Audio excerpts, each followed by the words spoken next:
गुरुर्ब्रह्मा गुरुर्विष्णु गुरुर्देवो महेश्वरः गुरुरेव परं ब्रह्म तस्मै श्री गुरुवे नमः.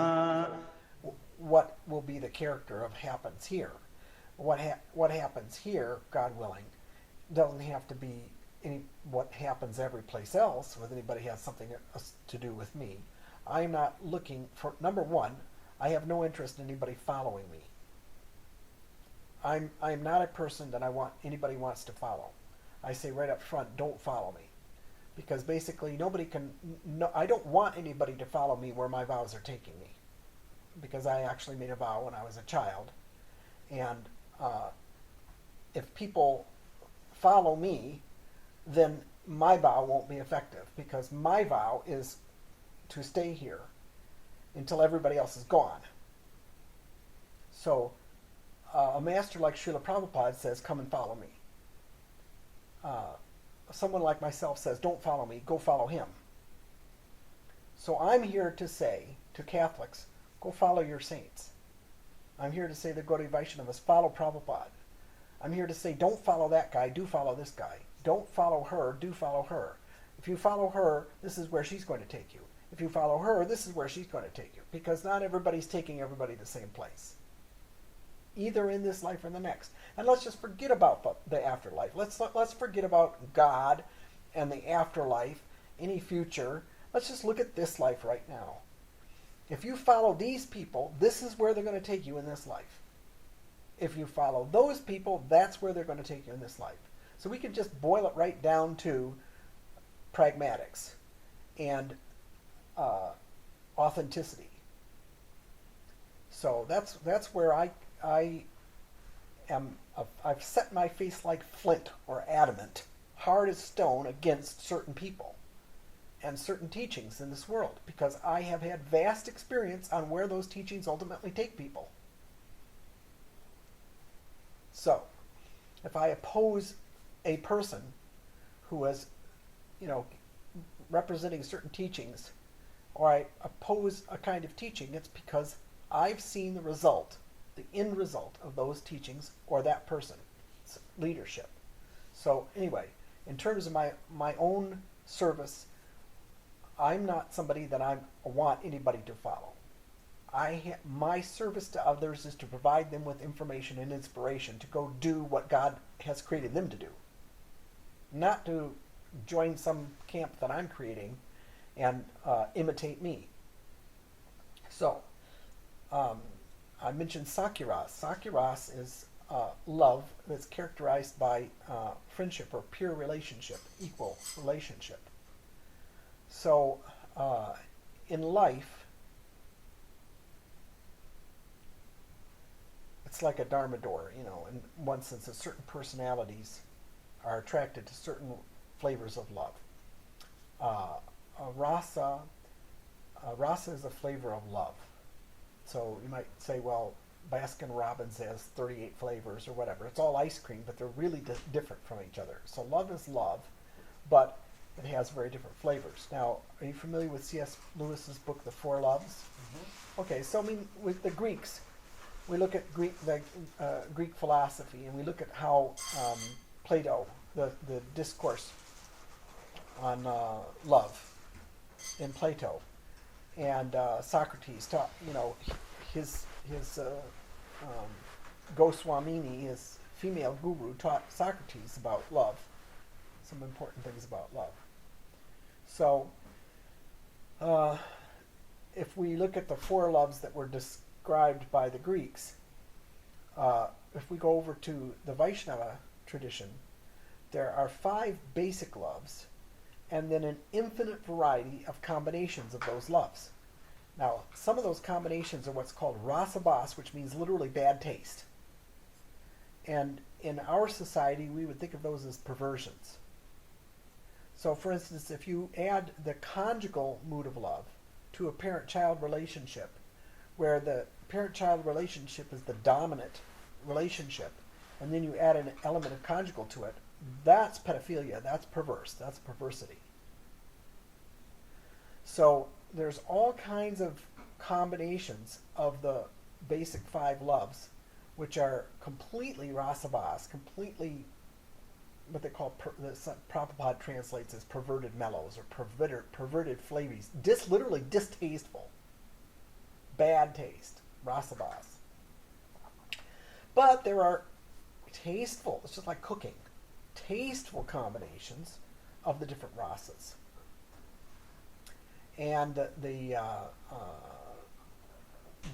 science of rasa in Vaishnavism is so highly developed. I doubt if there's ever been anything in the history of the world that's developed that science of flavors of love to the degree that the Vaishnava masters have. It's just astonishing. So, now give you just really brief description. I mentioned that the first and least intimate level of love, or flavor of love, is Shanta Ras. And Shanta is a kind of neutrality. It's got awe and reverence in it. And so you could and there's no personal relationship there at all. So this is one example that has been given, used quite a bit. In a kingdom, the citizen may be aware of the king and the queen and may feel some admiration or some affection for the king and the queen as benevolent figures, respectable figures. There may be some sense of awe and reverence there. But there's actually no real personal relationship. Now, in one sense, the citizen is experiencing the love of the king and queen, because the citizen could even be employed in the civil service somewhere, but the life of the citizen, the peace that the citizen enjoys, and the availability of food and infrastructure, fresh water, safe water, in schools, education for their children, all of these different positive things that the person feels that are emanating from the king and queen's love and concern for their citizens might increase the sense of awe and reverence and affection and admiration that the person in Shanta Ras has for God. Now, one of the accusations of the spiritually proud, puffed up Vaishnavas against Christianity or Judaism, these other traditions, is that they never get beyond Shanta Ras. The average person is just, thinking, oh, God is great. God provides all this stuff. And hardly has developed any actual awe and reverence or appreciation for a loving God who provides everyday miracles. So the Vaishnavas in general have a very low opinion of Christianity or Judaism or Islam, the so-called Abrahamic religions, because they say, well, they never go beyond just even the most rudimentary kind of Shanta Ras. So of course, if the Vaishnavas were aware of the bridal mysticism that is within Sufi Islam, or the bridal mysticism that's in Jewish Kabbalistic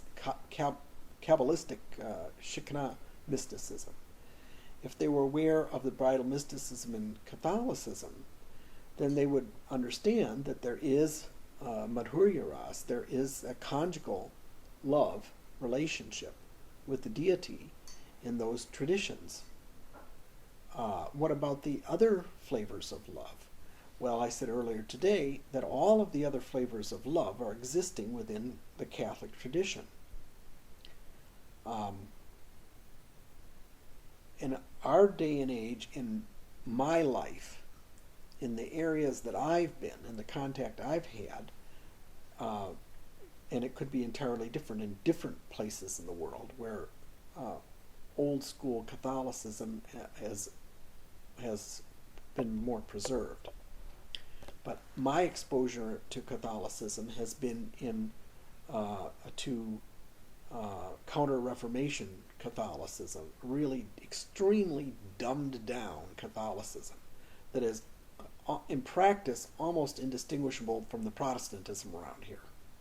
I don't mean just here, but here and in Michigan and where I came from. For example, churches purged of murtis, icons. The churches used to be full of sacred images. And I remember actually here, when they took a bunch of the saints' statues out of the church, they've taken them out.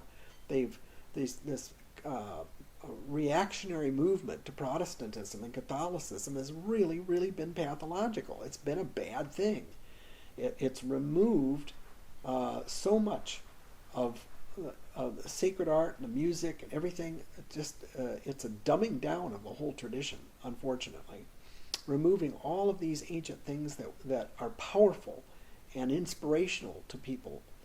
Anyway, so the other rasas are definitely there in Catholicism, but the average Catholic that I've met here in the United States, they have no clue.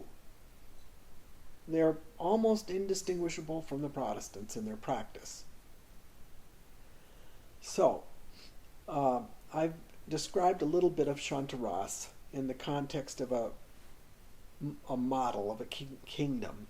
I know feminists would freak out and reject the whole model in the first place, but there's something to be said for it. So, now we go to Dasya Ras. Dasya Ras is the next level up of intimacy with God. And Dasa, or Dasi, is on the end of Vaishnava names. So one might have a name Damodar Dasa, because Damodar is the name of Krishna. So that's a theophoric name, and Dasa means son or servant of. Dasi means daughter or servant of. It's the feminine form like Das. Now, if we go over to the ancient Mediterranean, this is one of the umpteen connections between Vaishnavism and the Mediterranean Heliopolitan tradition that is, just fascinating. And that's that amongst initiates in the mysteries, worshippers of Helios, you find tes, tas, des, or des appended to the end of names, and it means son or servant of. Now, obviously that's not a coincidence. So even on the name like Socrates, I wonder if that's not Sokar Tes. Shukradas would be in India. It'd be Shukradas, be the servant of Balaram. Because SKR, of course, is a very important name of the second person of the Godhead in Egyptian Osirian, Heruasu religion. Socrates, so it's Socrates. Anyway, but that like Herodotus. You could probably go through, any like the Loeb Classical Library, the Penguin Classical Library, and just pull out. I think they're all on CDs now or something. You can get some professor. Hey, Dad, yeah. What was the name of that professor in Southern California that put the whole Greek library on digitized it, put it all on the computer?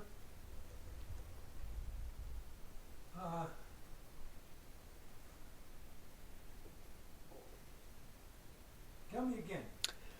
Remember one time you sent me the reference for the lady professor at some university in Southern California who took the entire corpus of Greek classical literatures and put it on the computer?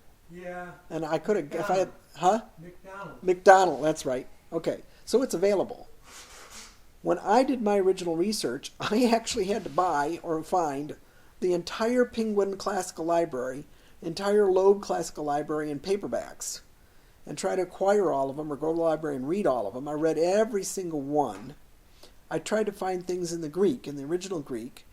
Sometimes like with this collection of Asclepius stuff, you can find things that have interlinear translations.